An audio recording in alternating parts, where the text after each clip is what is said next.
ব্যবসা যে পরিস্থিতি আসলে বেচা কিনে হনে যে অবস্থা হইতেছে এমনি ব্যবসা যে কেমনে করুম। ভাই কি অবস্থা? এই তো ভাই ভালো, কেমন আছেন ভাই? ভাই আছি দেখি নাকি আগের মতন? দেখবেন কেন নেই, টাকা পয়সা আছে নি? আপনার আইলে ভালো লাগে, বেচা কিনে যাই করি না করি কিন্তু একটা মনের একটা ফিল যায়, বুঝছেন ভাই প্যান লাগে বুঝেন। আচ্ছা আচ্ছা, নতুন কালেকশন আছে বুঝছেন? দেখেন দুই তিনটা দেখি কি করে। ঠিক আছে অনেক। আচ্ছা ভাই কেমনে কি কোন কয়টা দিবেন? আপনি আরেন ভাই, আপনি আমাদের দিবেন এটা হলো 1750 টাকা। কিছু ব্যবসা এবং তারপর আপনি আমার কাছে সবসময় আসেন, আপনি যা নিতে পারেন, আপনি আমার 950 টাকা দিবেন। না বললো না ভাই। কিরে বন্ধু, কি খবর? ভালো আছো? বন্ধু তোরে নাকি তুই কইতো নালি? আরে বেটা, তো কথা তো বলা হয় নাই বেটা। আমি তো এই দোকান আমি নতুন দিছি বুঝছো, আমি তোর কাছে বলা হয় নাই। কি কি দেখতেছো তুমি?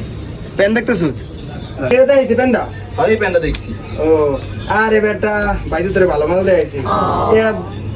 ভালো একটা মাল দেখাইছি, এর দাম তো অনেক বেশি বেটা বুঝছো। ওখান তুই বন্ধু বান্ধব মানুষ, আরে যা তুই 1500 টাকা দে ভাই, একটা প্যাকেট করে দেন ভাই। এই যে আমার কয়ে দিল 950 টাকা ফিক্স।